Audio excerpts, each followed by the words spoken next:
Hello, everybody. This is Tim here again. Here another movie review. This time for the new film Tom and Jerry, the new animated film, which is actually doing pretty decent at the box office considering like the whole COVID thing that's going around.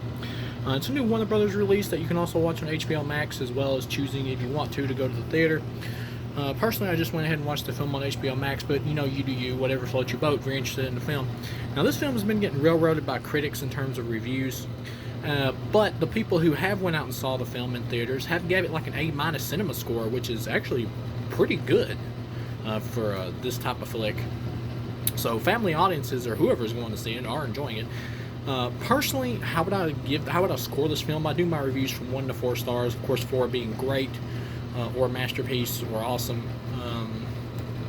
3 being good, solid, or fine. 2 being just okay, and like a low 2 being just kind of passable. Personally, anything below, like, of course, a 2 is just crap, to like completely atrocious territory. As far as it goes for this like live action animated hybrid that's kind of in the vein of something like Who Framed Roger Rabbit, I'd give it a solid I'd give it a solid 2 out of 4. It's an okay time waster family film. Would I watch the film again? No. My kids watched it with me though. They enjoyed it. They liked it. So if you got kids, this is a easily enjoyable film to take them to watch if you just want to do something nice for your kids or whatever, or just keep them occupied for a while.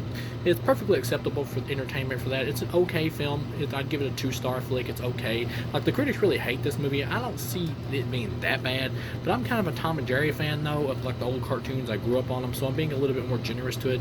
But at the same time, as a Tom and Jerry fan who grew up on the old cartoons, I also have a lot of problems with this film. The biggest problem with this film is Tom and Jerry aren't really the stars of this flick. Like, they're in the movie like a whole lot, but they don't really like start to play into the main plot until like kind of like the beginning of the second act, and then they become like more of like the focus of the movie. But for the most part of the movie, it's focused on Chloe Grace Moretz's character, who's like this millennial chick who wants to get a job because she feels she has the qualifications to do it, but she has never had any support, so she doesn't, or never had anybody vouch for her or anything to show that she's good for anything. She doesn't have like any references on her resume and stuff, so she basically goes into this hotel place and like swaps somebody else's resume, and kind of with like a funny scene of how she tricks her to leave. She goes up to him and pretty much gets hired because of all the qualifications. She does a pretty good job. And you got like I believe it's Michael Pena in here, who played in like the horrible Fantasy Island reboot horror movie they did, but he was also really funny in the Ant-Man movies. Pretty much the same, plays the same characters he does in the Ant-Man movies here. Later on towards the end of the movie, he kind of becomes the villain because he like loses his job because he keeps trying to point out like all the kind of dumb things that Chloe Grace Moretz's character is doing. So he kind of like starts to become the villain towards the end, and he tries to like sabotage this whole wedding party thing at the end of the movie that these two people are having. Now the whole like wedding party thing with the fiance or whatever, it wasn't really needed in the movie. The characters were just kind of meaningless. The Tom and Jerry action, like for the most part, is kind of funny. Like, you get a scene at the beginning where Tom's like living homeless on the streets, and he's pretending to be blind and playing a keyboard so he can get people to give him money. That was pretty funny. And you get some antics between them, of course. That's standard Tom and Jerry stuff. All in all, it's an okay movie. Pretty much by the end, they gotta help save Chloe Grace Moretz's job because they start to like her and they start to like each other, so they kind of become friends by the end. But the movie ends with them like starting to chase each other again, so it goes like right back to what they started as. All in all, it's an okay flick. One thing I did like though was Michael Pena's character. Like at the end of the movie, when Chloe Grace Moretz like wins the people back over and gets her job back after he's caused her to get fired, she doesn't rat him out for the thing he did to cause her to get fired, which was pretty much he sabotaged like the wedding party that she had put together for the people there that she was supposed to be running at the hotel.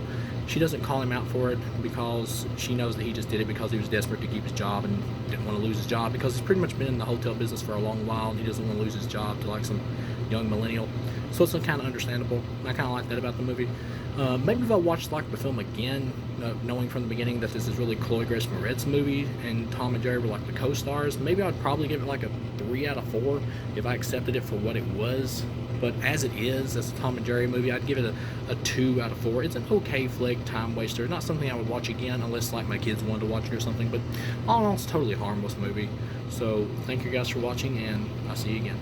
Oh, and the animation is totally fine here. It's good, not on the same level as like Who Framed Roger Rabbit with blending like live action with animation, but it's still fine here. So thank you guys for watching. Oh, I keep getting ready to cut off, but I keep getting reminded of other things. One thing I did hate about the film at the beginning of the movie starts out with like this pigeon flying through the air that's animated, and it starts rapping all at once. I forgot about that, but that was really bad. But yeah, other than that, just an okay film. So thank you guys for watching, and I'll see you again.